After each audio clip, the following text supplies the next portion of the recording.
And what that does is that it allows us to see the divinity within the multiplicity of humanity, that every human in every shade and every color and every orientation and every gender and every inclination are all facets, all faces of the divine. And the more we can explore and the more we can embrace and the more we can experience our collective humanity, the more experiencing our collective divinity.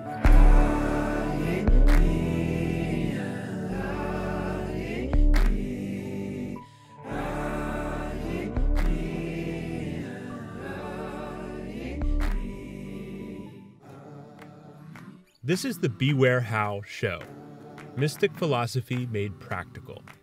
There are many paths up the mountain, and we're just pointing at a few of them. I'm Bob Peck, speaking with Scott Stanley, Ryan Paget, and Melina Kyriaki. We are conscious creatives and formerly closeted mystics trying to unpack the inaccessible. According to the mystics, the truth cannot be spoken, but we'll try to talk about it anyway. Hi, I'm Bob Peck, and this is the Beware How show, speaking regularly with Scott Stanley, Ryan Paget, and Melina Kyriaki. The Beware How show covers mystic philosophy made practical. We like mindfulness, metaphysics, and non-duality. And a big part of this show is untangling misconceptions about spirituality. So how fitting that our guest today, on Sunday, February 7th, is Zevi Slavin, of Secrets of Unity. Zevi is a Jewish mystic, a Hasidic Jew, and content creator of the channel Secrets of Unity on YouTube. Zevi grew up in Australia, moved to Los Angeles when he was 18, lived in New York, Cape Town, South Africa, and now in Israel.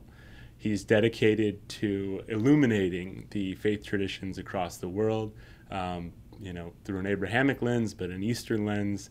He talks about philosophy and many disciplines of different ideologies on his channel. Thrilled to have you, Zevi. Thank you for joining us today. It's such a pleasure to be here. I've been waiting a long time, and it's really so great to be with you guys. So thank you for having me. Absolutely.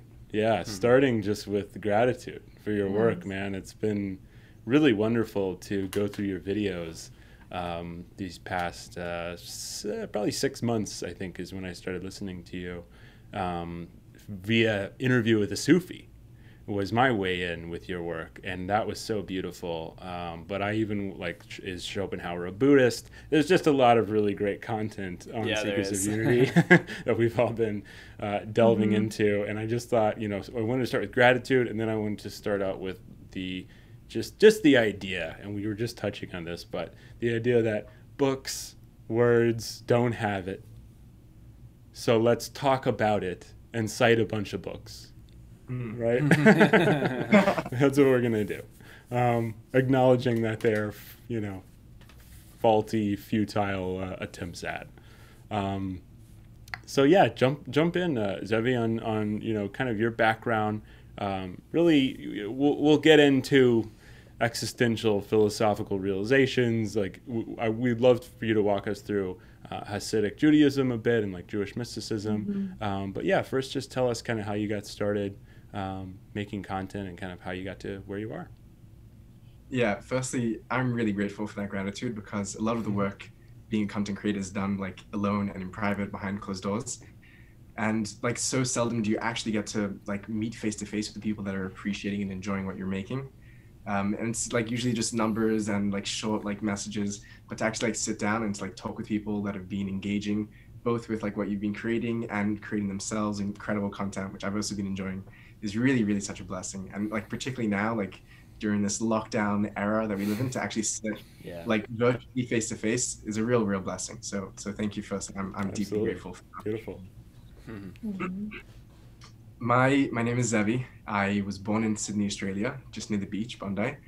And I grew up in a Hasidic community, which for those that know is a very insular, old school, old world type of Judaism, which is very traditional in its values and very centered around family and living a meaningful life and a very God-centered life.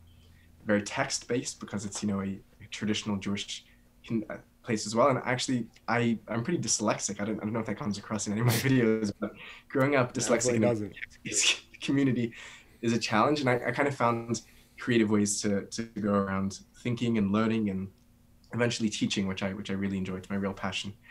And I don't know how much detail you want, but you're welcome to like ask about any part of the story. But I went through in terms of like my spiritual journey, how I got to where I am today in regards in like relation to this conversation. There must have been like there was a very high period in my like spiritual life when I was like 13, 14, 15, post like the bar mitzvah, you're like on this real high, you're like now a real Jewish, very I'm a exciting. man now, so I'm a real man, and now like all of the mitzvot, all of like the good deeds that I do actually count. Before it was just practice. It's very exciting. And prayer is a big part of the Hasidic community, and you're learning what it means to actually pray, to actually be centered and to find silence in a crazy world and a crazy life. But then about like at 16 or 17, things began to lose their steam, and things started to like not really click for me anymore, and I was slipping a little from like none of it was shown externally. It was all very an internal process. And I encountered just by chance, just like actually through a novel that was laying around in the dorm room that I was in. I was traveling. I left home when I was 18, and I was as you mentioned, I was in the States and whatnot. And I came across this novel from Dan Brown. Actually, it was The Lost Symbol. I'm almost embarrassed because it's such a popular author. But I mean, there are many no judgment. Many messages. There are many ways to the one, and he was bringing it's obscure basic, like, Dan Brown, by the way. It's not a Tom Hanks movie, Dan Brown. Yeah, exactly. That gives me a bit of respite. And he had just like basic ideas from like basic biblical Christian mysticism, some very like basic Eastern, like early church father stuff.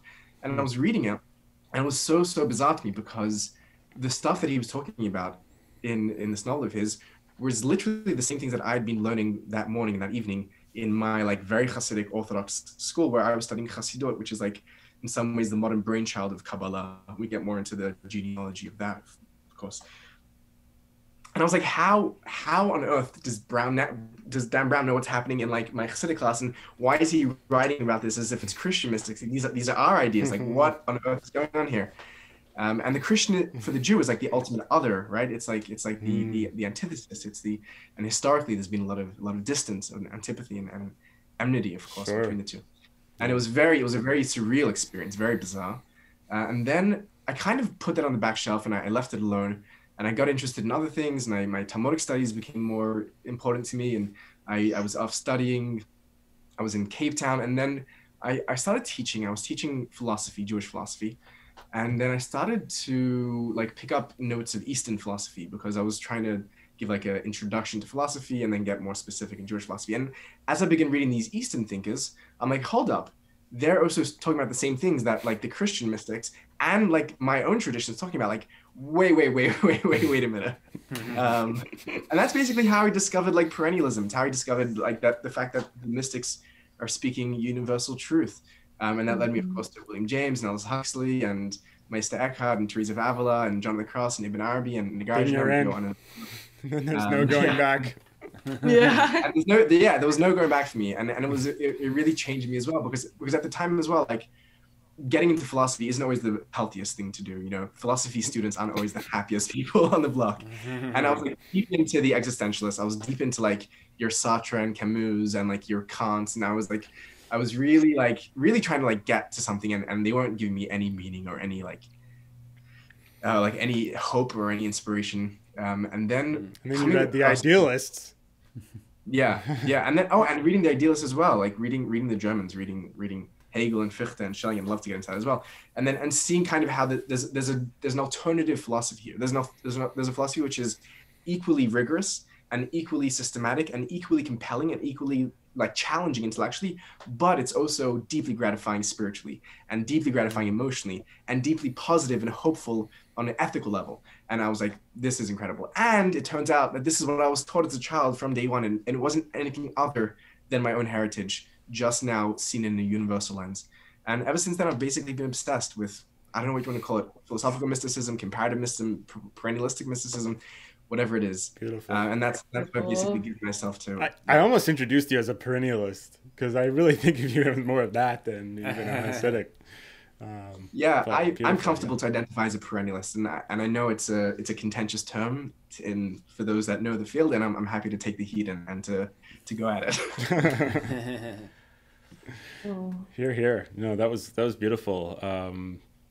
so glad you had that realization. And, I think we've had those in some capacity ourselves, noticing that Mr. Eckhart reads like the Vedas. And, Thich Nhat Hanh sounds like, Byron Katie. And there's this universality. And you do such a great job on your show. I mean, to point to Seekers of Unity of like intellectualizing and like the concepts, and even your show and your website has a map of mystic paths, and it's something that I want to collaborate with you on. We talked about this, like the visualization of like the ideologies is really interesting to me, and just kind of like to the team. We talk a lot about well, you and I even talked about this too a couple months ago, about mindfulness, metaphysics, and non-duality, and kind of like seeing spiritual paths through at least those three lenses, almost like as a Venn diagram, because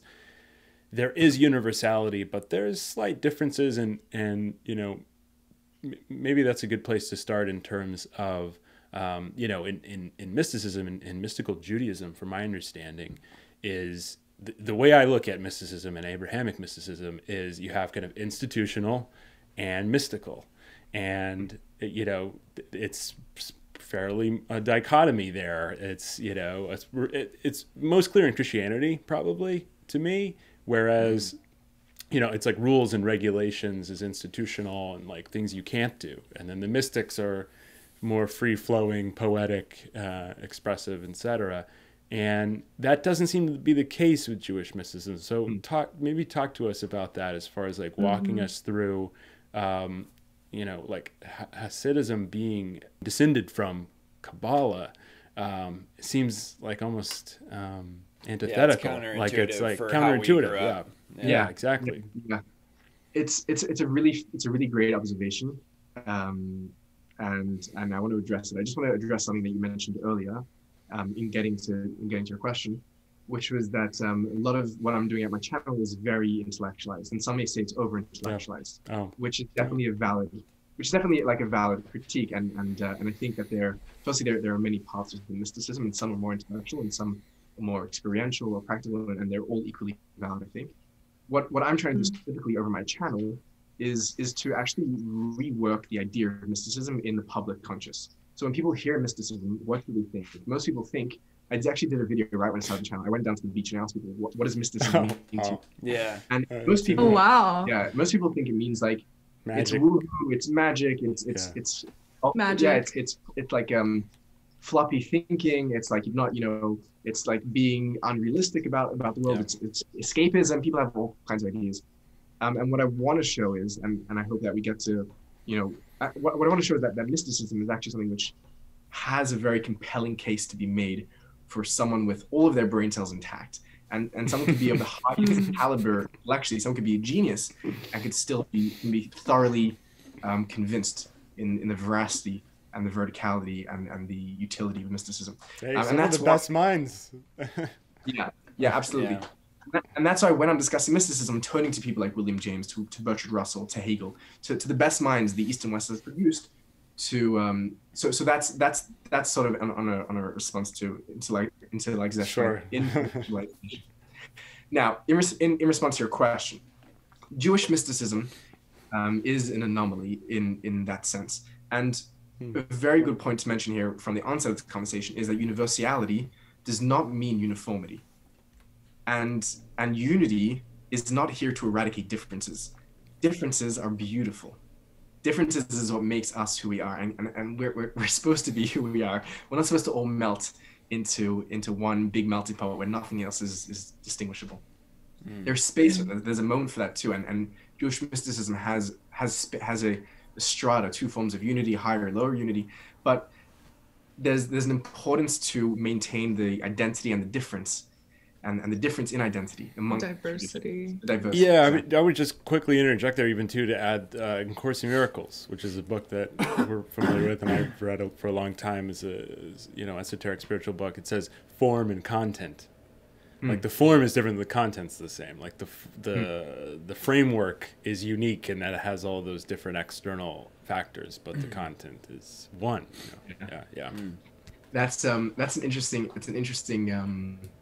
I want to put a pin on that and get back to it, because Beautiful. philosophically, many people say that form is content and content is form, right? And that's both a modern and ancient idea. But we'll hold Not that the off. non-dualists. You can't beat them.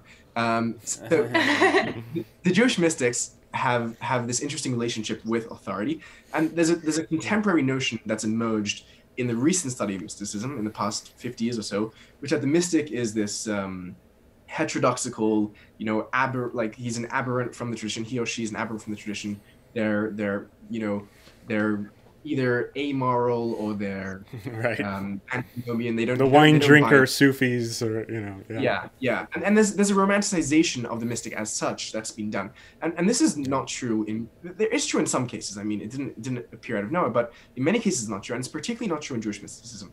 In Jewish mysticism, typically the Kabbalist, which is basically Jewish mysticism as far as historians date it from the 13th century onwards, and there's earlier forms before and after, but from the 13th century onwards, where we can clearly begin to identify who is the mystic, because up until then it's a bit lost who exactly is the mystic.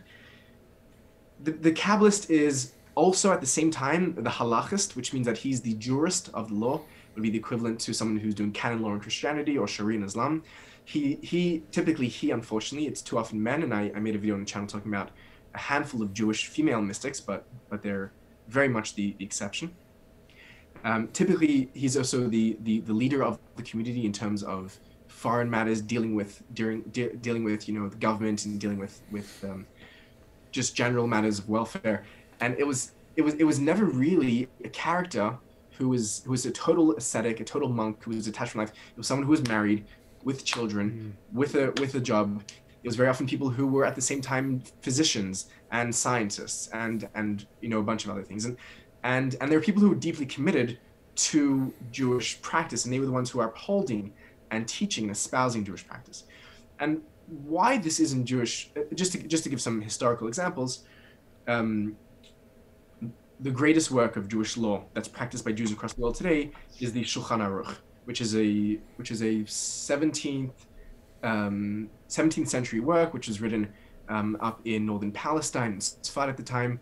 And the author who writes it, Yosef Cairo, is a serious mystic. He's a student of Isaac Luria, who is one of the greatest mystics in Jewish history. And he's a man who, besides writing this phenomenal compendium of scholarly work of halachic, of legal treatises, which is so minute and so, you have to be such a genius to master all of Jewish law, to write a work of law that's going to be binding for hundreds of years. He's also having like visions and ecstatic experiences, and he's having these magidim, like these angelic beings coming in and teaching him things. It's like he's an incredible mystic, and this is the norm in Jewish mysticism, that the halachic, that the legal mind and the mystical mind are their same mind, and super anomaly in world traditions. Yeah, fascinating. Super cool. And the reason, perhaps, he's not an exception. He is the rule. Like the Ravid, I can go on. I mean, the Ravid, another great mystic, is also someone who's writing hundreds of halachic responses that we still use until today. Halakha, again, is Jewish law. And the reason, what's very fascinating here is that I'm actually very interested in asking of each tradition, what does this mystical tradition have to offer to the world, unique from all the other traditions, right? What's the unique message that I can get from the Protestant mystic? What's the unique idea I can take from the Vedantin? What's the unique idea I can take from the Native American? And I think that's a beautiful question. And I think in Judaism, I would have to venture that one of the unique contributions of Jewish mysticism is its non-dual capacity to unite the body and soul, to unite the mind and the spirit, to unite the duty and the ecstasy. And it's particularly it's the wisdom of Judaism and the wisdom of Torah to find the most ecstatic nearness and closeness and unification with the divine in the most seemingly mundane items and objects and moments and realities. And it's so counter-escapist. It's so here and now. Without getting technical, there was a big debate about Hasidism between Gershon Shalom and Madame Buba, two great scholars. And they were basically arguing about how much of an immanentist was the Hasidic mystic, how actually present were they in the world. But the fundamental agreement is that for the Hasidic Jew, for the Hasidic mystic, which is the most popular form of mysticism today, it's God in nature, it's God in family, it's God in duty, it's God in the dishes, in the laundry, and that's an idea which is not exclusive to Jewish mysticism. Once you see this, you can begin to see it in other traditions, and I'm sure there's coming to mind Zen and Rensai and Pure Land where you see this idea as well. But it's such a fundamental idea that rides throughout Jewish history, that it must be that the spirit must be attached to the body, or else it's just a ghost, and the body without spirit is just a corpse, and you need them together as one and not as two separate things. And I think that perhaps may answer the question. Yep, beautifully said. Yeah. Absolutely does. I think there is certainly this escapist kind of dismissive attitude in some, more so in religious circles. Secular circles, I think, are less concerned about the difference between institutional and mystic, but in religious institutional circles, definitely dismissive and even blasphemous. I mean, in some qualities, right? Mansur al-Hallaj, an al-Haq, and this Muslim saint who said, "I am truth," basically, if you're not familiar. And he was in such bliss that he danced to the gallows in chains, being killed for heresy. And there's a lot of division between institutional and mystical, and really, I think more even so in Islam and Christianity. It's really refreshing to hear the kind of pragmatic combination within Judaism, and feels very Eastern to me. It's something that we talk a lot about on this show, as far as even really the great Hindu gurus, which is kind of where I go and who I have piled up next to and within reach to pull out and read if necessary here. But Yogananda, Sri Ramana Maharshi, all these guys, Ramakrishna, all these guys were kind of countering this escapist misunderstanding around spirituality that that's the common view, is like, you want to be spiritual, go off to the Himalayas and sit in a cave, and that ain't it. Your duty, your dharma, your sadhana is your life, what you're here to do, your responsibilities in your community, to your family, to your country, to your world. I hear that. Yeah. Which is not to say, by the way, that there aren't cases of heretical mystics and escapist mystics in Jewish history. We do have periods of. You gotta have a few. Sure. I mean, it's a long history. So we have asceticists who do escape sometimes. We have that from the Second Temple period all the way up until the 18th and 19th century. You have the Prussian of the 19th century, and you have the Essenes of the Second Temple period.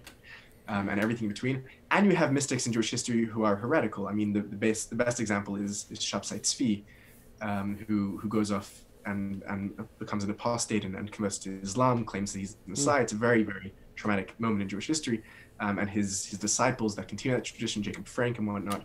So they're out, but those are really, really exceptions, and they're not held up as paradigms of the mystical tradition, and they're seen really as the dangers and sort of the warning signs of where mysticism can go wrong, not where it goes right.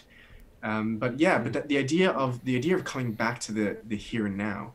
I mean, the famous 10 ox herding icon. That the final icon is that the ox is back there in full, right? The idea, and I think what Jewish mysticism may do in a way, and I would love to actually do a further dive to see if this is done in Hinduism, where there's a very, very intimate weaving. See, the Jew historically, without being stereotypical, is like over intellectualized and is over bookish and is over wordy, like we're the people of the book, right? That's how we're known.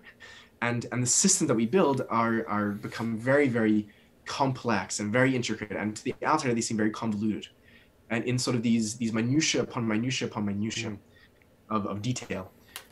And what the Jewish mystics do in a very fascinating way is that they take the full, and that happens both in the mystical traditions and in the legalistic traditions.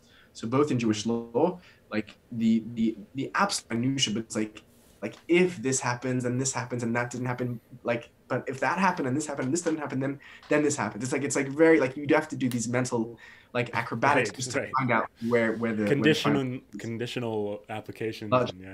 Huge. It's like insane. And the same thing happens in the Kabbalistic world, where like the theosophies become so intense and the levels become so multitudinous, and the relationships between them become so complex, and then you have to begin comparing systems and seeing like where the contradictions and why, and it's like really, and what the I'm stressed right now with you even like explaining.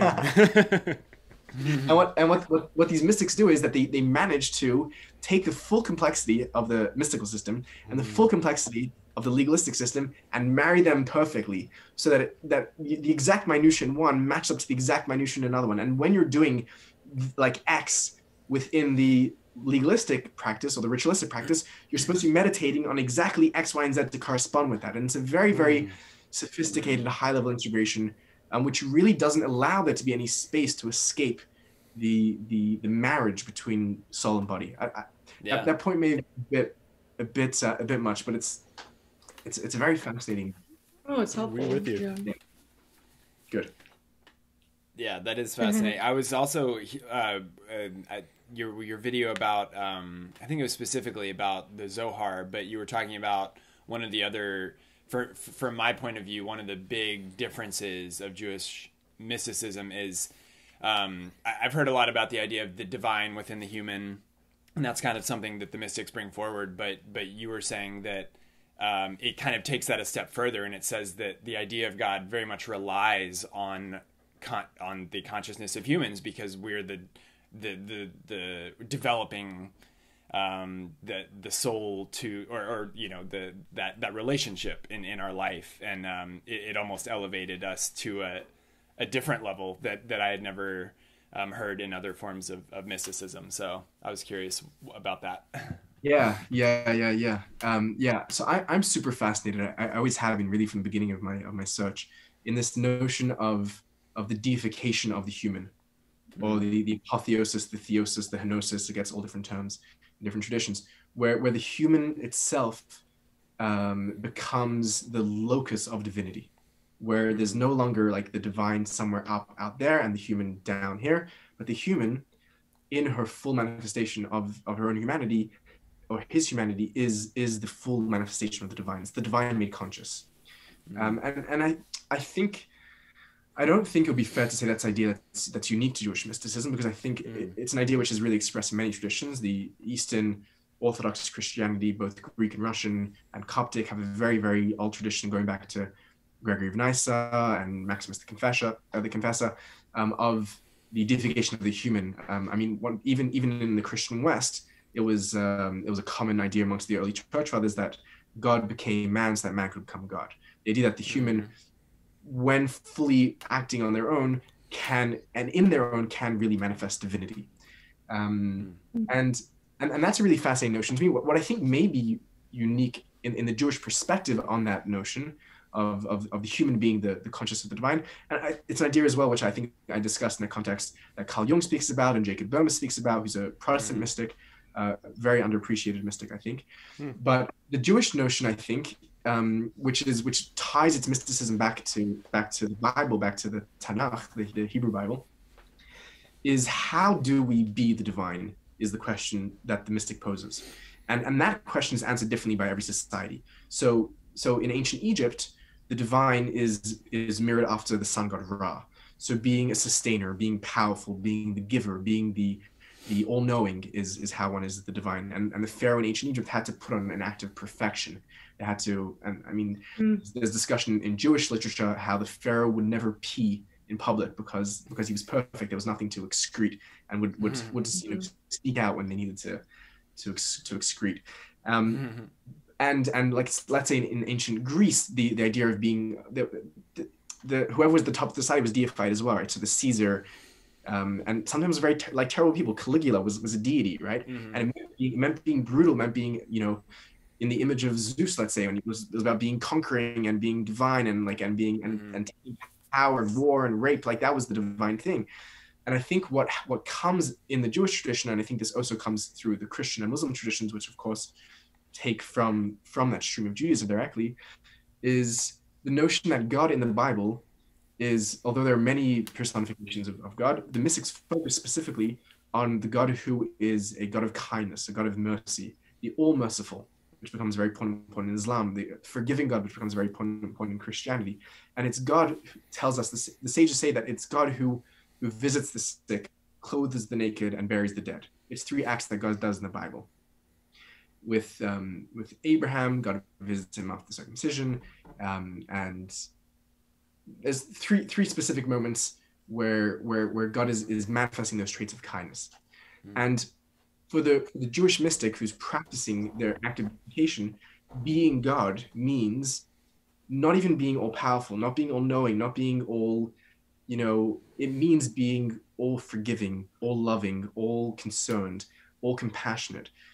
To manifest a divine level of compassion, of humility, of love, that is how we become deified, and that's how we manifest a divine consciousness in our own lives. And I think that's a really, really powerful idea, because it asks us what's the highest value which we're aspiring to, and that's and in this case, when the highest value becomes kindness and compassion, you've restructured your entire society in a different way around that aspiration. Yeah. Wow. Well said. Beautifully said. Yeah, I think there's a really, we could spend a few hours on divinity in man and our possibility and potentiality to transcend. And, the East, you got to give it up to the East. I mean, that's the whole point, right? Is to break our mortal frame, in really both Hinduism and Buddhism. But, Scott and I are doing some interesting research right now on the Gnostics and the early Christian mystics who, that's what they got in trouble for, Zevi, really, is they, assumed that Jesus was this sword cutting through the veil, that, could reveal the truth to us, to embody that or to exemplify that divinity in ourselves. And, the Irenaeuses, the Athanasiuses, weren't such big fans of that, and burned all their books, until luckily we found a couple of books in Egypt last century, which was pretty beautiful. And so now we actually have the text, which a very disappointingly low percentage of modern people are aware of, that we've rediscovered these texts that we only heard about through correspondence from those early church fathers. But, to that point, there's a lot of, that might even be the fundamental question or difference between religion and spirituality, or orthodoxy and mysticism at large.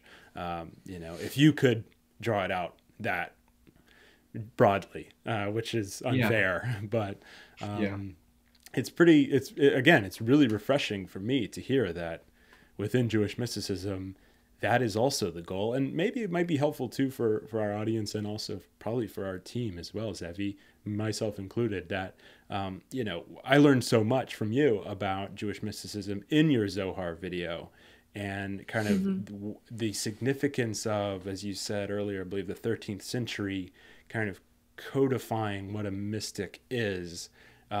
Is that in relation to the Zohar? I mean, I know the value of the Zohar sounds like, and the value of Jewish mysticism in the Jewish tradition seem to come out of this idea of kind of redefining God as this multiplicity, this immanency and transcendency and ineffability, right? This kind of new definition that Bronze Age humanity wasn't as clear on. Yeah. Firstly, I apologize for not making more videos on Jewish mysticism. There's something hard for me because it's so close to home, and it's the topic which I know most about, really. I know how little I know, and therefore I know I can't open my mouth to begin to talk about it. But I can so easily make a video about a Christian mystic or a Renaissance philosopher, because I don't know how little I know. But just disclaimer it with that at the top. That's all. And then you can say whatever. Yeah, it's the thing naturally what I should be talking about most is the hardest thing to produce. But I actually do hope to be making more content on that, and I have a lot of people have been asking for a video on the 10th Shira, and I did a live class which I hope to share soon. And I hope that's helpful for people. I really do.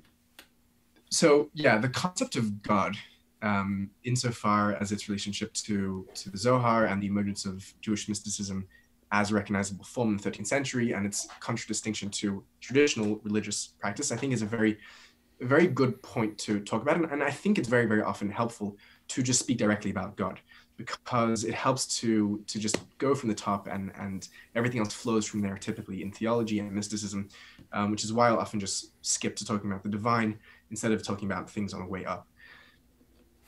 In a very rough sketch that definitely is not going to do justice to the minutiae of detail here, there's two conceptions of God that play out in mysticism and in let's say established forms of religion in all mystical traditions, let's say, besides for those that don't have a concept of God, obviously.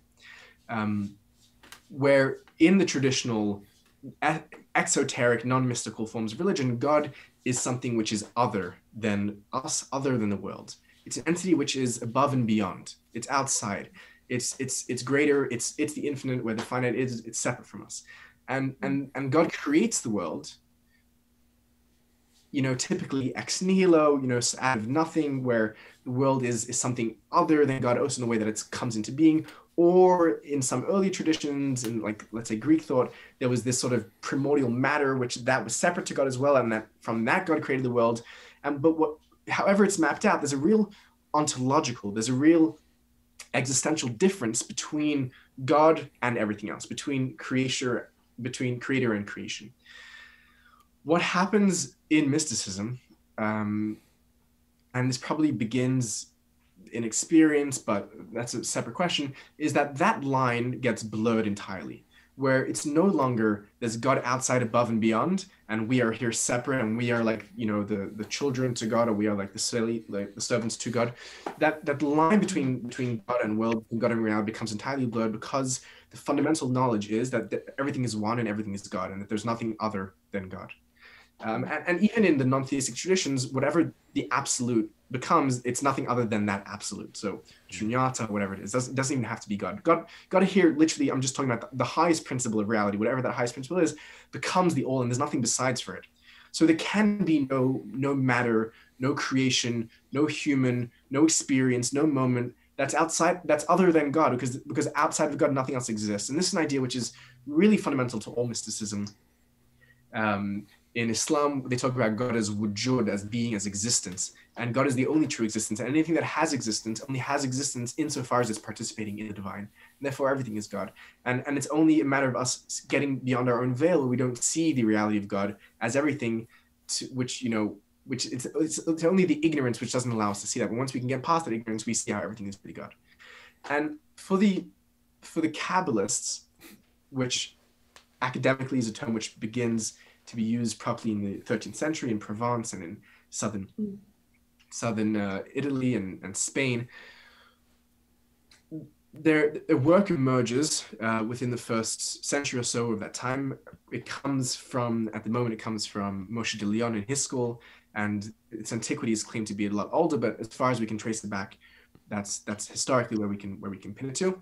And the Zohar is an incredible text, because it does two things with the conception of the divine based on the schema that we've just been talking about.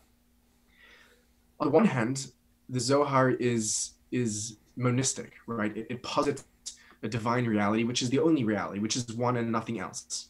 And everything, insofar as it exists, partakes of that existence. And in that sense, it's standard mysticism, it's standard monism, non-dualism, perhaps even. But the Zohar, there's a term used by scholars, I just came across this recently, in some senses also post-monistic, where it introduces a whole divine, like a divine family. There's the father and the mother. There's like these archetypes and personas and mythical beings. It's like a whole circus of divinity, and it seems very non-monistic. And this is actually a very interesting irony that specifically within monistic traditions, and if you're studying Hinduism, you know this very well, that it's specifically, there's a sort of a post-monistic phase where you have a whole plethora of gods. And the realization there is, I think if we wanted to boil down that sort of theology, and we speak about that at length in the Zohar video, sort of the entire mythology that's created of these interacting divine personas and this really very colorful divinity, with intense interplay and with sexuality and with gender and with feelings, with a lot of things going on. It doesn't seem very monistic. If we wanted to translate this out of that theological language into metaphysical language, we would say like this: that true unity manifests itself and finds itself expressed specifically in the multiplicity and in the many. It's when the many can come together and be all seen as one, that's when you have real unity. Because simple unity, like a simple monism, is boring. It's like just the one, just like God pre-existence, there's nothing happening. Like God could, if that's what God wanted, so to speak, God could have just not created or emanated or made anything, would have just stayed alone, just sort of stayed a bachelor. But God wanted, so to speak, God wants the full plethora of life, wants the full like majesty of being, and it's specifically in that multiplicity where unity is best expressed. And this comes back to the same point God was saying before, that it's the monism which finds itself expressed in all of the particulars and all the details. That's the most complete harmony of divinity. And what the Zohar introduces is, and this carries on into Hasidic thought as well, where it's expressed actually more metaphysically, where I get my language from, being a Hasidic Jew, where it's in the multiplicity. And what that does is that it allows us to see the divinity within the multiplicity of humanity, that every human in every shade and every color and every orientation and every gender and every inclination are all facets, all faces of the divine. And the more we can explore and the more we can embrace and the more we can experience our collective humanity, the more experiencing our collective divinity. And there's nothing within that divinity that can be rejected, or else we're rejecting the divine. There's nothing which is too ugly, which is too broken, which is too lost, which is too forgone to not be brought back into the fullness. And I think I really think that these ideas, as tremendous as they are really found across the board. And I'm already thinking of like Gnostic parallels, and I'm sure you're thinking of Hindu parallels. But that's how I would best describe the revolution in the Zoharic moment in 13th century Spain.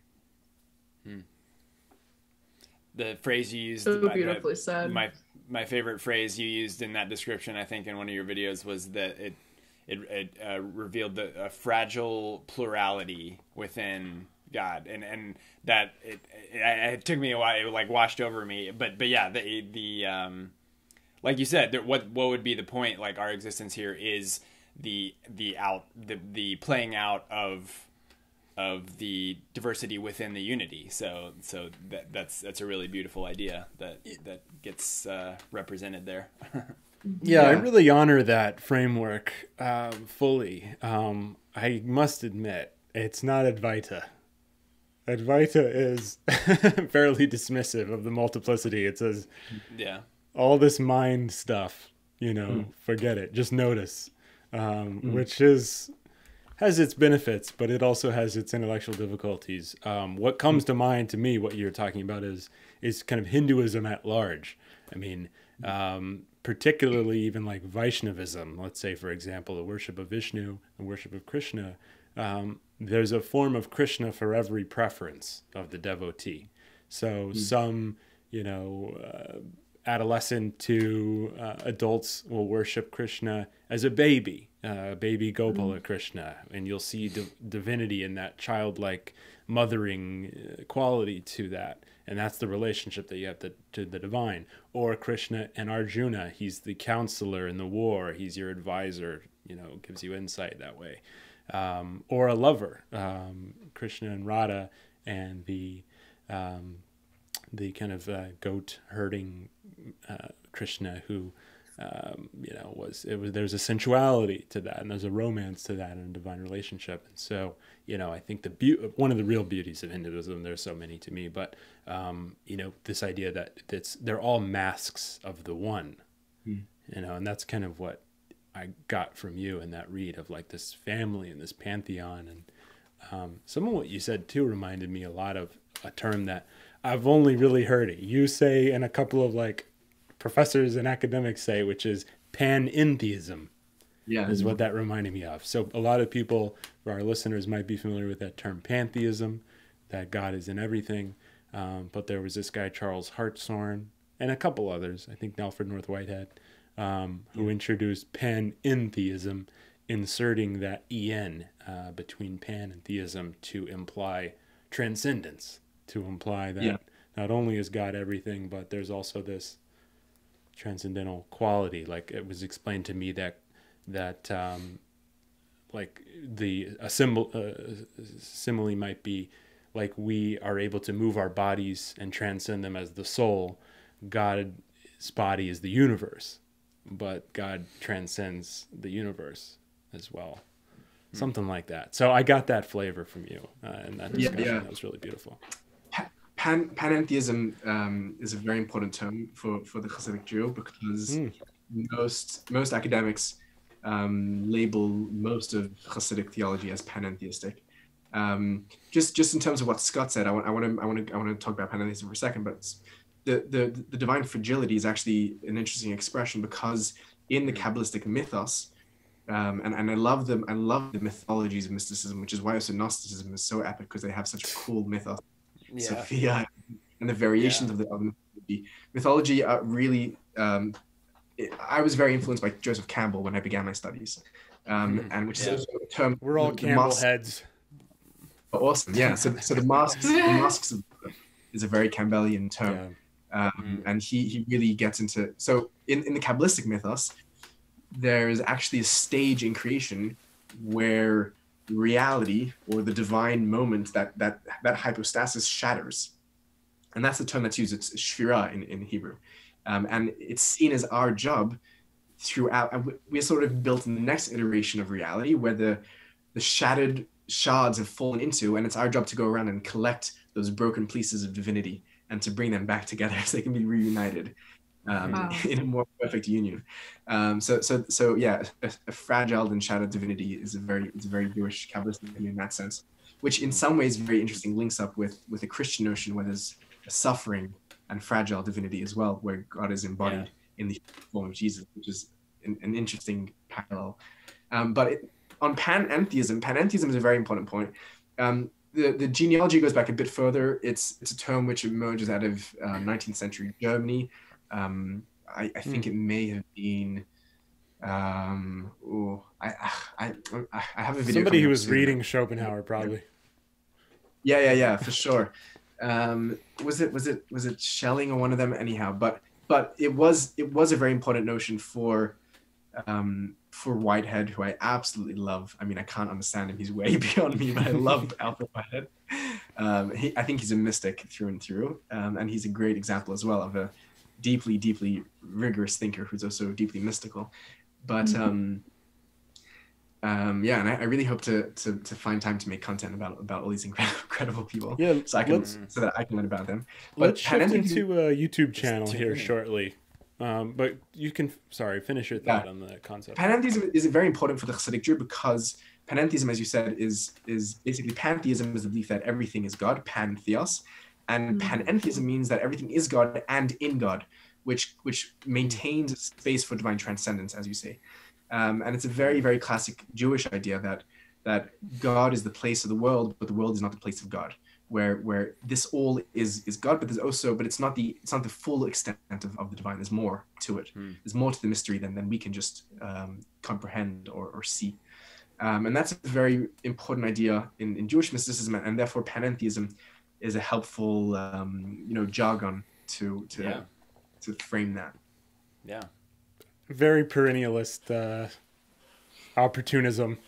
To just nab that one and say, hey, that lines up with what we've been doing. Yeah, sure, for sure. One thing we could maybe talk about too as we shift into the second half of the episode with Zevi is practical usage. That's something that, I think all of us are focused on individually. It's something Ryan talks a lot about, Melina talks a lot about. Zevi is, that was kind of one of your taglines of the show, is like kind of, what's the point of of knowing this? How is it helpful? And I was talking to a family member recently about just working with spiritual content and just talking about like the global pandemic. To your point earlier, this is a really challenging time for all of humanity. And, we're kind of I'm really seeing kind of two things happen. One is that the economic effects and the economic social impact is, a lot of people are suffering with that. They're depressed. There's a lot of down folks about what's going on, and it's affecting all of us as a collective trauma. But secondarily, there is more interest in spiritual concepts. There was a survey recently that was related to Michael Shermer, I think in the Skeptic magazine, and that whole scene of like taking kind of religious surveys of people, and it looks like spiritual interest is up in 2020 by several percentage points. People are kind of looking for answers, right? And so, let's talk about that. I mean, how has this stuff affected all these concepts, these ideas, practices, book learning? How has it impacted your mental health and emotional well-being, Zevi? Yeah, that's a very real question. You mentioned Ryan. I'm actually most scared of Ryan now because they say like the silentest person in the room is like the absolute like the one who just is like, just listening, just waiting. No need to be afraid.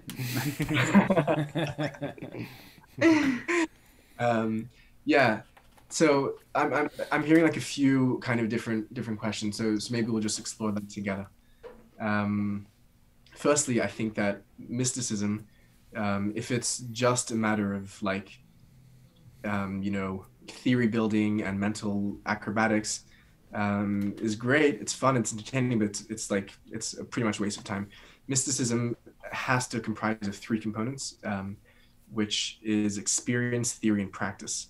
And the real fruit of mysticism is in the practice. And the practice means both one's own internal spiritual practice, how they're working on themselves to be a better person, be closer to nature, to the one, to others around them. And practicism means how we then go live our lives forward, knowing what we know and having experienced what we experienced. And it's a very simple equation in my mind for the mystic. It's a very simple equation, but it's deceptively simple because the demand that it makes upon us is absolutely titanic. And the equation is like this. If the mystic believes that everything is one and that there's nothing which is really other than anything else, then everything that I encounter is in a real, very deep way, both part of me and divine. And therefore, I must treat everything that I encounter with the same love, devotion, and compassion which I would treat myself. Which is so easy to say. It's so easy to it's so easy to say, but to actually to live that way and to actually do it is a whole nother story. And it's easy as well, perhaps, to do it with strangers, right? You could just encounter a stranger and just shower them with love, but try the people closest to you, try your family members, try your roommates, try your spouse, try your child, try your parent. It's a really, really high demand. So that's in terms of the ethical demand. And in my mind, that is the absolute zenith of mysticism. And that is what we all must aim to aspire to. And it's that where we invest. And I think that the mystic has this idea, when put into practice, has implications for society, for economies, for our conceptions of ownership, for possession, for it's totally revolutionary. It's absolutely revolutionary. And I think that it's something which we're coming to discover is not only revolutionary and incredibly difficult and challenging, it's also now becoming necessary, because we can no longer live in the world under the false impression that we're separate entities that can live as islands without impacting one another. That way of living, economically, globally, environmentally, we've seen where that leads, and it's not leading to a sustainable reality anytime soon, and we're destroying ourselves and each other and the earth in the process. So this shift that needs to happen is a shift that needs to happen. It's the existential demand for the moment that we need to move into that state of consciousness. Up until now, you could say historically that waking up or seeing ourselves as part of a united organism called Earth, called nature, called God, that may have been somewhat of a luxury, but now it's a necessity. Now it's an existential necessity. And that's just on a global level. On a personal, on a private level, I think as well, I think that, I mean, to be honest here, and to be human and to be open, I struggle a lot with loneliness. It's like something which I've struggled with for a long time. I grew up in somewhat of an isolated community because I was like there in a community representing a larger international organization, but amongst the Australians, I wasn't an Australian, I was an outsider, I was a Jew, I was an other. And there was a lot of like social loneliness. And then throughout, I like, it's something which I've been grappling with, and trying to bring these ideas to myself, trying to bring to realization the idea that we're somehow united and that we can feel communion with the things around us, with the nature around us, with the animals around us, with the people that we can unite with over our, through our minds and through our awareness, that we can unite with through bonds of love and compassion, which thank God there are.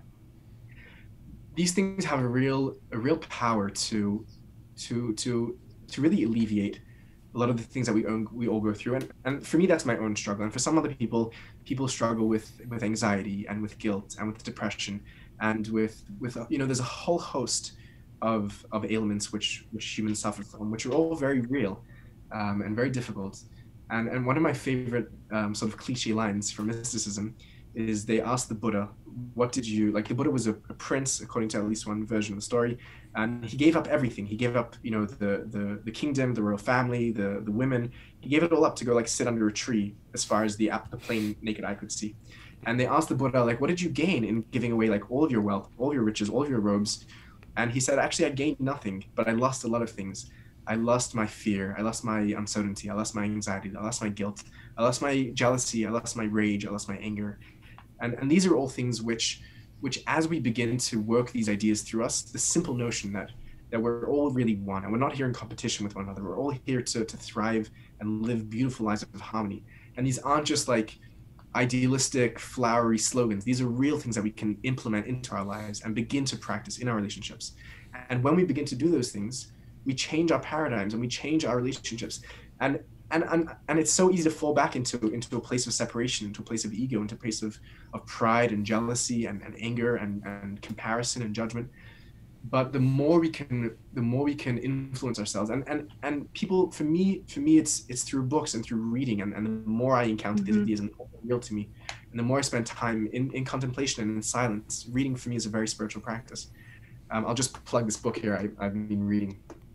It's Ram Dass, which I know that you're a fan of. And I mean, I was reading this. I'm right now in quarantine. I'm right now like really like the loneliest I've been in my life because I'm forced to be alone.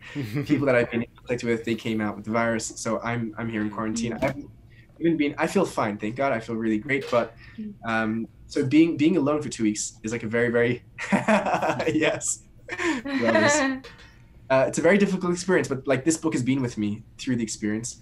And reading about the stories of service and of selflessness and of kindness and of pain and suffering, like I feel less alone. I feel united with these people, and I feel like I can take this opportunity of silence to work on myself.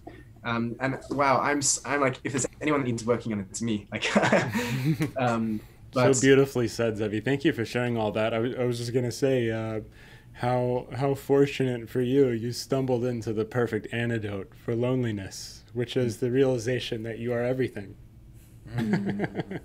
Yeah. What a supreme antidote to anything. Even after you make that realization, it takes a lot of time. I mean, in Jewish mysticism, we talk about chachma and das. There's like conceptual knowledge, and there's knowledge as it sits like deep in your spirit and deep in your heart. Sure. And moving that realization down is really where the work is. So that's the work. So true. Yeah. I Beautifully said. I really appreciate the vulnerability in talking about the loneliness. And I apologize for my silence. My internet has been kind of in and out. But also, much of the kind of philosophizing tends to bring me up into my head a bit, and in an effort to kind of feel back into my body. I mean, I really felt deeply connected to you when you shared that, so I really appreciate it. And if I'm something that I'm just feeling and wanting to ask is something I've been feeling this conversation is when I'd love to hear about, you know, maybe a moment. It sounds like you're in quarantine, which I know is difficult. I had to quarantine as well back in October, but I'd love to hear about a moment in the last, like, you know, maybe a couple of weeks that you experienced something that was extremely blissful, or just a moment, the first moment that comes to you of, you know, bliss or deep love that you've experienced lately. Yeah, firstly, I really like appreciate and respect your choice to like not engage in the parts of the conversation which you felt like wouldn't have done anything good for you. Like respect, and also like thank you for sharing that that like my vulnerability found a place with you. I really appreciate that. Absolutely. Wow. In terms of in response to your question, I have like a pretty short-term memory, and I tend to only remember like what happened recently to me. So I can talk about like this past weekend. I'm like a practicing Jew, and which means that every Friday night at sunset, all electronics get shut off, and it stays that way until the moon and stars come out Saturday night, which for me is like. For me is absolutely incredible because I'm so bad. All of my work and like my leisure all happens like through my computer. All my communication now, I can like wake up and be on my screen from morning till night, and it's horrendous. It kills me, and I need to be better with my tech hygiene, and I'm sure we all need to work on that. But comes Shabbat, comes Saturday, and it's like a hard, cold turkey, no technology, no screens, no phones, and you really have to like, it's a really different way of being. Time itself is augmented. I have no clocks down. I can imagine. Yeah. How do you check your texts?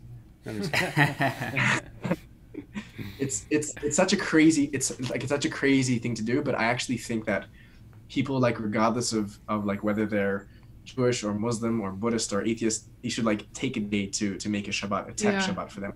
It's something which is picking up a bit of steam in the States, like a secular Shabbat.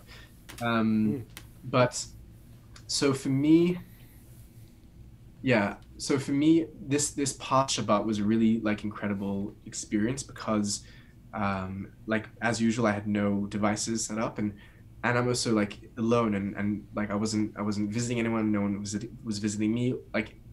Also, like on Shabbat, typically it's a very communal, very families get together, friends get together. Like you never do things alone on Shabbat. You eat like these big long meals. Like Friday night, you can go for like 3-4 hours. Shabbat day equally long, and nice. Then it was like, and there's very specific things you do. There's like a cup of wine, and there's the challah, like the bread that we make. And I did the whole Shabbat just by myself. Like I sat down with a cup of wine. I said the Kiddush, like sanctifying, like speaking about the verses in Genesis, how God creates the world and sanctifies the day.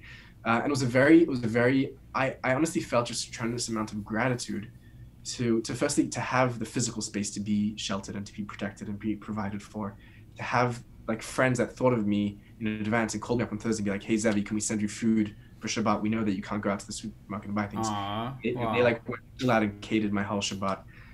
Like, so being surrounded by love and being surrounded by kindness, and then being able to like really just spend the time with myself.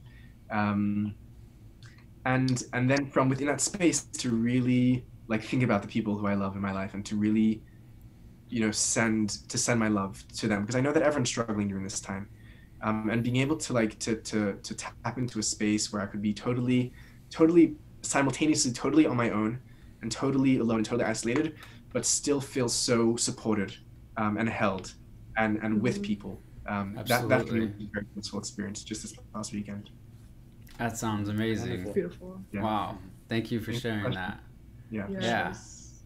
That's really, really cool. I'm very fascinated by that. And my question when you were first talking about it was like, is this normally a communal time then? 100%. Since you're kind of, there's no devices, but I can imagine that being stuck in quarantine kind of flips it on its head a little bit and provides a really beautiful opportunity for some self-inquiry and connecting to yourself, you know. It was probably the first like Shabbat that I've done myself in my life. Wow. Cool. Wow. What a unique experience. Yeah, absolutely. You talked about, you talked about in the interview with the Sufi. Remind me his name. I'm sorry, I should have remembered. His name is Ishan. Ishan talked Yes. about how Ramadan was the iftar at the end of Ramadan was virtual last year. It might be again this year. It looks like probably, and so that's happening across the Abrahamic traditions, across really all faith traditions that have such a communal component. So empathy to those systems that rely on each other, and may all of you and may all beings find that connectivity despite Yeah. I I'm mean, really... Oh, Sorry. go ahead. we also get to see how, like, typically, like, when, like, you know, the Jew will do their Pesach and the Muslim will do their Ramadan and the Christian will do their Easter, whatever it is, and we see them very separately and they don't have much to do. But now, like, socially and like technologically, we're all kind of experiencing our own realities in the same way, which is an interesting introspection and union. Like, I can understand what it means, even though I've never experienced a post-Ramadan meal. I can understand what it means to be doing things which would otherwise be done communally over technology. So that's a point again of unity.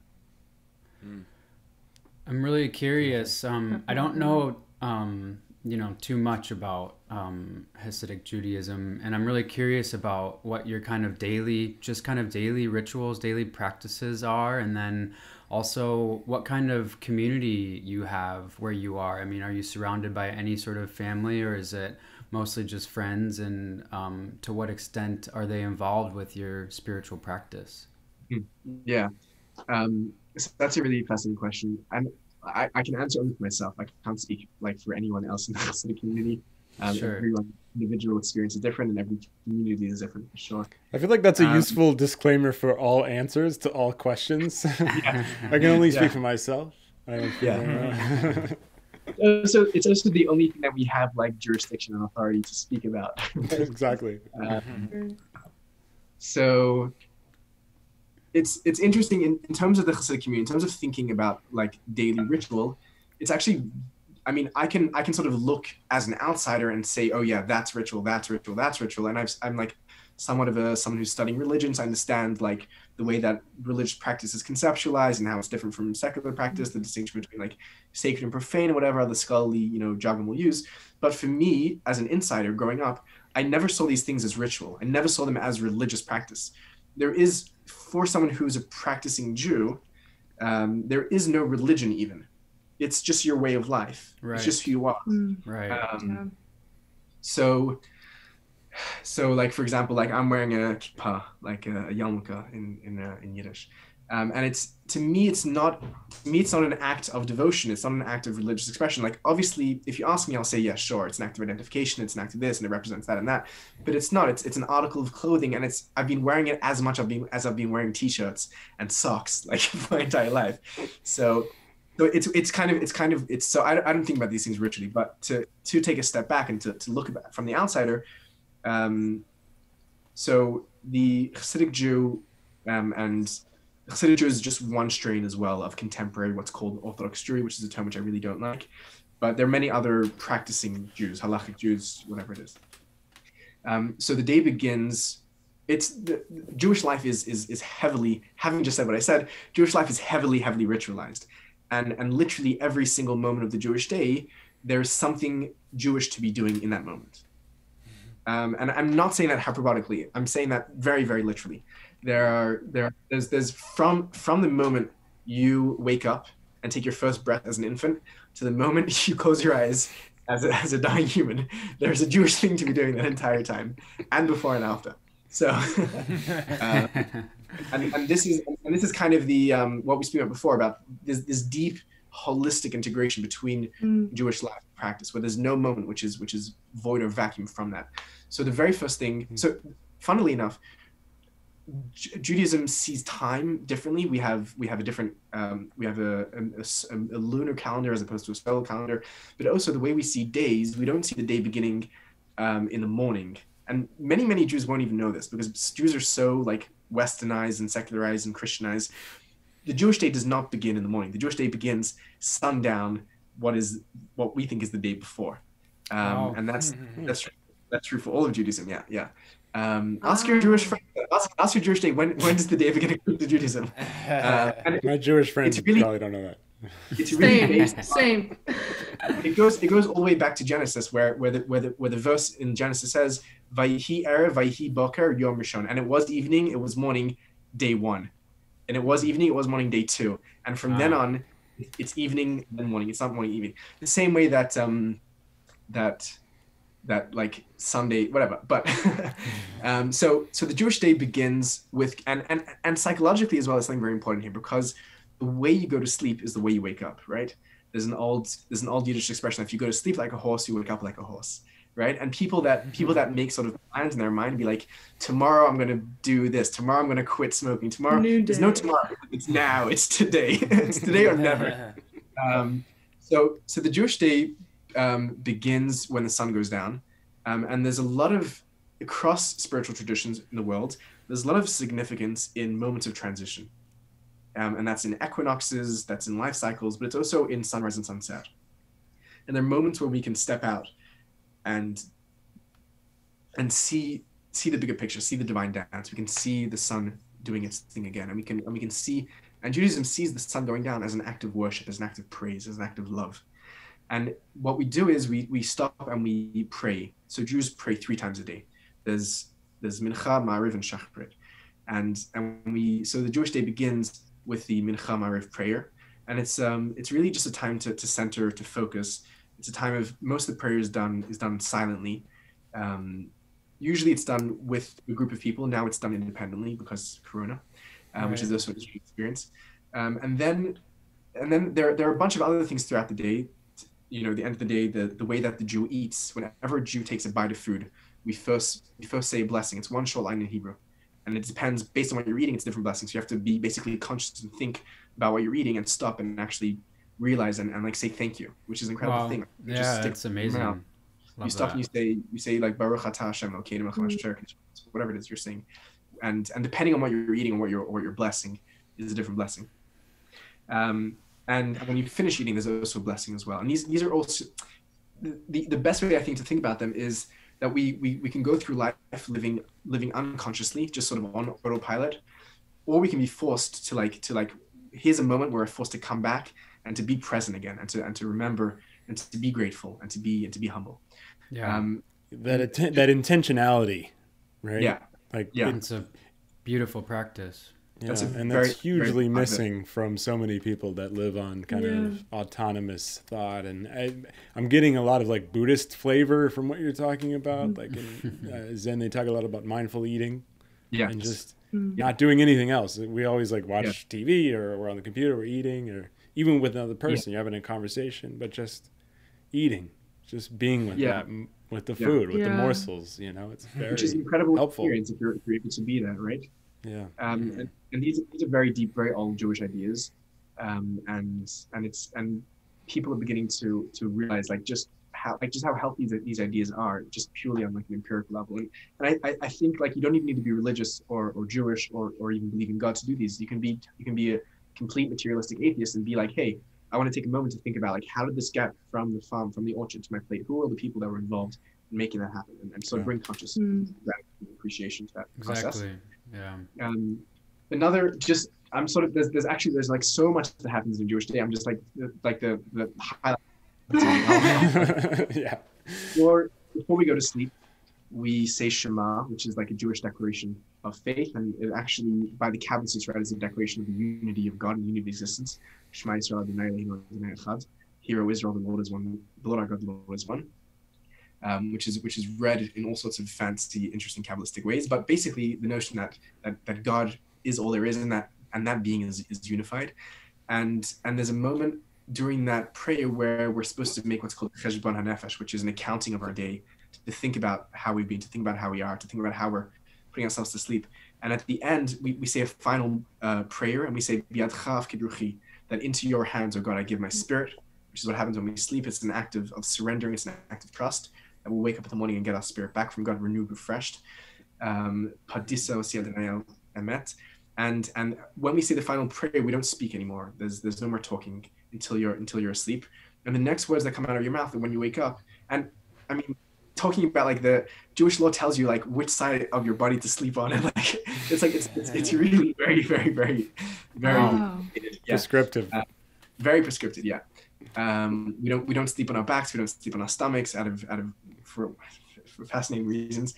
And the next words that come out of your mouth, you say modani. You say modani. I give gratitude to you. Like the cosmic energy, God of the universe, however you want to translate it. That you return my spirit to me with great kindness and trust, that I'll like make good use of it for the day, essentially is what it means. We then wash our hands in the morning, netilat yadayim, where we cleanse our hands physically. And the whole day continues with this. There's the longest prayer of the Jewish day is then in the morning is shacharit, where Jewish men typically will wrap tefillin and sit in prayer anywhere from half an hour to an hour and a half. And again, it's just a moment of silence, of introspection. One would think that like you're spending so much time, in silence and in contemplation and in meditation. Like, when do you have any time to do anything? Like, you're just going to be like wasting your whole day in prayer. But it's not true. Like, the days that I like start on the right foot and I set my intention and I clear my mind and I'm able to focus on the present, like it pays off like in leaps and bounds, because I know who I am for that day. I know why I'm here. I know what I'm doing. I'm centered. I'm grounded. I have a mission. And otherwise, I mean, you can think that you're saving an hour by just like skipping a moment, an hour of prayer, but the rest of your day, you're a scattered person. And I'm not saying that I managed to do it right every day. And some days, like I don't have the energy and I don't do it, and I brush it off and I pay for the consequences. But there's always a new day to go at it fresh and new. The Jewish day goes on and on and on, and I'd be happy to continue. No, that's cool. That's really amazing. Sure it gives you a sense of it. I really appreciate, the insight into that. I'm very fascinated by it, and I love, as Bob mentioned, the intentionality behind it. It to me, in my experience, is kind of the foundation of a spiritual practice, right? Is to be intentional as often as possible. And it sounds like your practice is pretty regimented in that way, which is really, really beautiful. Yeah. For that purpose. Yeah. I just wanted to say like how great it's been to hear about just your experience and just learning more. I've been an absolute fly on the wall this entire conversation, just so that I can continue to be that sponge of learning, because transparently did not know nearly as much as I do now about Jewish mysticism and philosophy and just the day-to-day. So I just wanted to echo Ryan in that. So thank you for educating me. Yeah, thank you. Absolute pleasure. Yeah, I would just add to that quickly to say, as we get to the close, we're doing some like neurological research in the Mindfulness Club. We're looking at like brain functionality, and I promise I'll make it relevant, not to do a hard pivot into neurology, but basically in neuroscience, there's this term called neuroplasticity. And that is very cool, because what that means is your neural patterns are changeable and they get stronger based on repeated patterns. And so within psychology and the history of psychology and psychoanalysis, the idea was like an adult can't change your habits or modify your beliefs and behaviors. And this research has just destroyed that. We're constantly changing our neural patterns. And so kind of being intentional, having a regular meditation practice, having these types of behaviors and habits in our life, you get better at them. They get stronger, actually, even materially. Not only is it something mentally, and like builds your habits that way, it actually translates into brain patterns and connects different hemispheres and so on. And I think that we didn't quite talk about, maybe we'll have to save it for later because you're gonna have to come back, but the capacity of like almost like instantaneous enlightenment versus like incremental advances is something that's interesting to me, because it's extremely incremental to me. Like, it's hardly noticeable to me. You know, I've seen some benefits. I've been doing this 10, 12 years as far as meditating and reading these books and listening to these teachers. And I've felt more peace, but I still get angry at the guy and the delivery driver that got, you know, it's like I'm not there. But I know I'm not there, and I've made some gains and I have some opportunities. But you know, what it sounds like to me, this kind of whole daily ritual process does sound like a really beautiful way to do that, to you know, create this really structured incremental growth towards a more harmonious, you know, I think to use your words, like integration of all this book learning, Zevi, that you've been doing into your daily life and into your daily behaviors. So thank you for sharing. And I think for me and maybe the rest of the team and any listeners, like, I just kind of realized how intentionless I am. You know, I want to re-examine my day from this lens a bit more thoroughly. And it's inspiring. Yeah. Absolutely. Yeah. It's deeply inspiring. It reminds me of, I was watching this show on Hulu, Rami. I don't know if you guys are familiar with it. Yeah.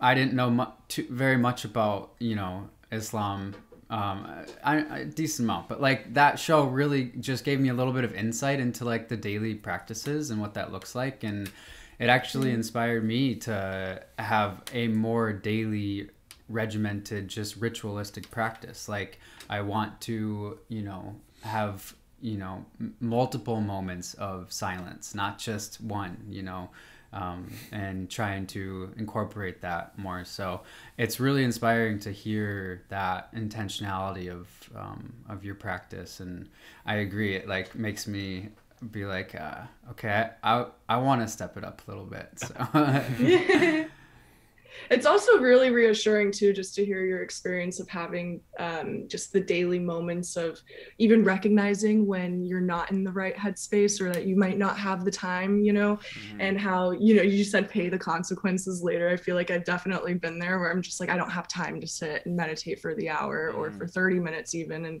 And psychologically, I think that I'm saving myself time, but I'm a lot less in the moment throughout the rest of my day, which, you know, I end up being, so really interesting to think about that. Yeah, I mean, I come away from conversations like these recommitted to my own practice. So thank you for allowing me what I need to be doing. That was a great quote. I wish I could remember who it was from. They said that that it goes without saying that the way you spend your days is the way you spend your life, right? Yeah. And we have a bit of like cognitive like switch where it's like, oh no, I'm doing this like now, like this, I'll do this for a few weeks or a few months so that I could be doing that later. It's like, no, this is your life now. This is your life. The way you're spending this is days, it. This is your today. And your life. Yeah, beautiful. That's so real. Yeah, there's even one thing too that kind of hit me is like, you know, we're in similar spaces, like as content creators, like just to zoom back and be even more like self-inquiring here. You know, you're talking about academic mysticism. That's kind of what we hit. I think you found my demystifying mystic philosophy article, which is like pretty academic, and that's also Scott's title, by the way. Isn't that brilliant? Demystifying mystic philosophy. I was like, I need a title for this. It's like explaining mysticism, and Scott was like, how about demystifying mystic philosophy? Anyway, that's how good he is. But you know, being in this space of like talking about religion and spirituality in an academic way isn't as like appealing, like from like a clicks perspective, and what a dredge to bring up CTRs, but you know, the whole like there is an aspect of like marketing mysticism, which like we've all kind of like laughed about, and like I think actually, you know, the last half hour of our last 20 minutes of us talking about the practical usage of like that is really actually appealing to people to learn how to like transform their own day to day. Most of the stuff I think that does really well in the spiritual content space it's almost like framed as like life hack or like brain hack or like it's like brain hack, pray every 3 days, you know, it's like actually it's this, but we're masking it in terms of you know, more dense theory and so on. So I don't know, just Yeah. observation of content. You know what's funny? I'm so bad at thinking about like what's gonna be marketable, what's gonna happen. Like for me, I think like everyone's fascinated by what I'm fascinated in. So if I post like Schelling and Hegel, like where they disagreed, like their comparative idealism, like like people, that's gonna be fire. Is Schopenhauer Buddhist? Like I was like, like I've never my finger hurt. So yeah, so I have I make content for, the way I see it is like I'm making content for myself like a few years or months ago, that's cool. So I'm like that's cool, audience in some sense, but what I've recently discovered. Maybe I'll go to my sister. She's like really good with words. She's like really good with like psychology and what people want to see and like copywriting. And I'll give her like, here's like my whole like list of like different titles I'm thinking about, and it's like all very technical, like very all the good jargon. And she's like, no.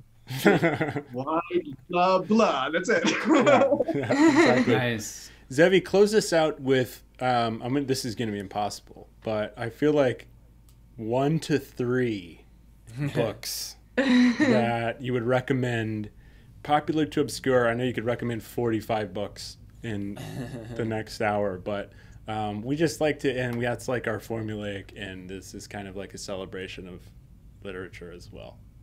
Wow. I was so hoping that you would forget to. Because you have way too many. You can run through a bunch if you want. I just thought. No.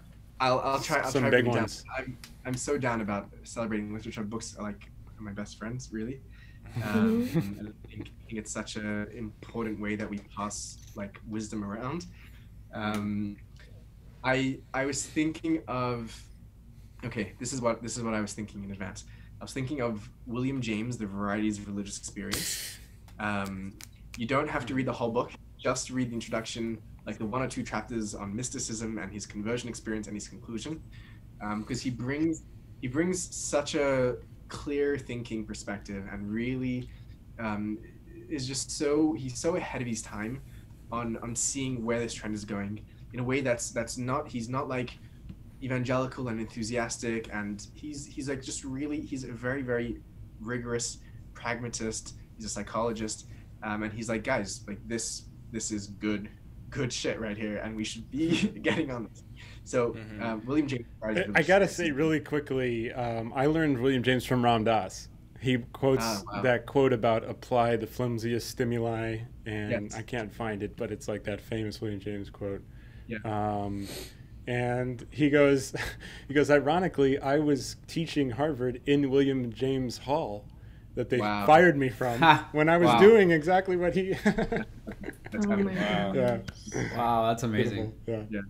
That's So that the thinnest film separates our everyday consciousness from other forms of perception, and no account of reality is complete without it. Blah blah. And apply the flimsiest stimuli, and there you are, accessing that. So he himself was doing. He himself had some nitrous oxide, which is what was doing that for him. So that's one book I would recommend, and I think it's very universal and a very easy book, and I mean, it's accessible, I think. The other book I would say, I'm a big fan of the writing and thinking of Aldous Huxley. I actually want to make a video sort of looking at his own intellectual trajectory through his writings. He went blind at one point. He has a very, very fascinating life story, and I've really enjoyed much of his literature. He has, I mean, the typical book that's recommended is The Perennial Philosophy, which is a great book. It definitely has its flaws, but I think for someone that's looking to get into these things, it's a really good introduction. He goes thematically through different traditions, and he just brings bits of wisdom from everywhere. It's definitely there was definitely parts that he missed, and all kinds of technical critiques, but a good book nonetheless. Along with that, if I can slip some more in, is Doors of Perception, Heaven and Hell, where he writes about his mescaline experience, and his power and command over the prose of the English language is just really like second to none. So that's a delightful read. And the third, I have a third book to put in. Maybe I'll leave it at those two. That's great. Yeah, it's tricky for me because I want to recommend all kinds of scholarly books, but people that aren't so interested in the scholarship, people may have, and I'm sure it's been recommended 100 times, like Ram Dass's Be Here Now, or like Eckhart Tolle. Like, you know, we're Beware How the show. Like, it's very yeah, exactly.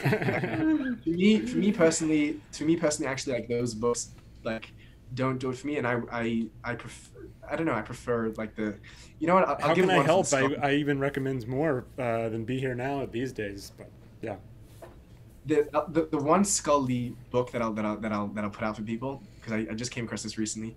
Rudolf Studstill, who's a wow. Now that I mention this, there's more I want to say. So just two more. David Loy, Non-Duality, is a fantastic comparative philosophy of Eastern non-duality, where he looks, and that's really, and you guys, if you haven't read that, you guys must read that. You will love that.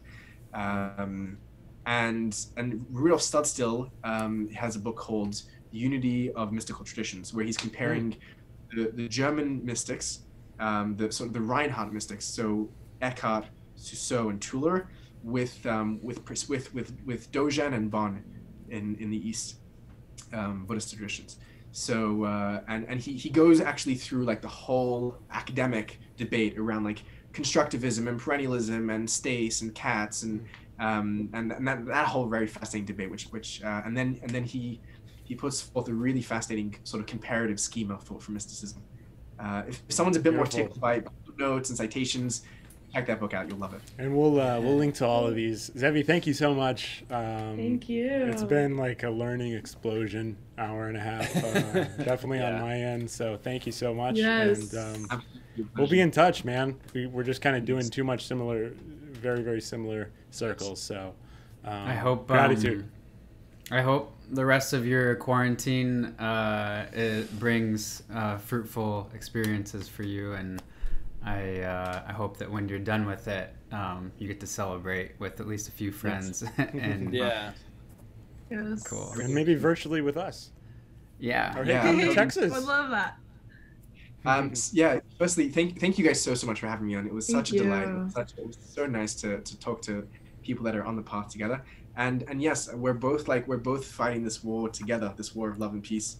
And I'm so glad. It's funny actually because you emailed me and I never saw it because the emails that were going through my website were actually just staying in the website. They weren't being forwarded to my inbox. And I found like emails. I saw your email actually like really later, but I also messaged you independently. Like we both messaged each other like this. What we're doing is several different dimensions we were going to connect in. So yeah, absolutely. Like the work that we're doing has like what we're doing is beautifully different and unique, which there's space for everyone in this field, and there's so much more. I'm like trying to invite more people to create as well in this space. But we're doing work which is so aligned, and I would love to continue working with you guys. I'd love to continue collaborating. I'd love to have you guys. I'd love if you send me this clip when you're releasing, so I can also release a clip so I can drive my totally. Yeah. That's awesome. We're really in this together, and we all grow together. I believe it. Absolutely. Yeah, and then it makes us feel less lonely all the time because we all feel that. Yeah, it's so nice to have allies. So thank you guys. Thank you. Yeah, it's really nice to meet you, Zevi. Total pleasure.